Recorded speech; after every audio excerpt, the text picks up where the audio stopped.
আমাদের এখানে আলুর বীজটা যেটা আসে এটা হলো আসে নেদারল্যান্ড থেকে, আর একটা হলো বিএডিসি একটা দেয়, আর একটা হলো ব্রাকের বীজ থাকে।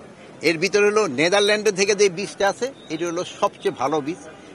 গত বছর আমরা 3,000 টনের উপরে বীজ আনছিলাম, এবারও প্রায় ওই পরিমাণে বীজ, আরও একটু বেশি বীজ আনা হবে।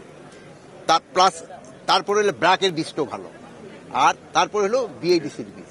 বিএডিসির বীজ হলো টন হলো 24 টাকা করে, কিন্তু অনেক জায়গায় হয়তো একটু বেশি দামে তারা বিক্রি করতেছে। এই জন্য আমরা ইনস্ট্রাকশন দিছি এটা মোবাইল কোড করে তাকে শাস্তির হাতে আনা। এক সময় যে বললেন যে এই রংপুরে এই এলাকার ছিল মঙ্গলা, এটা কিন্তু এখন সারপ্লাস এলাকা। এই আগে বলেও আমরা বলতাম যে বরিশাল হলো সবচেয়ে বেশি হয়, কিন্তু না, এখন হলো আমাদের এই বেল্টে হলো সবচেয়ে বেশি হয়।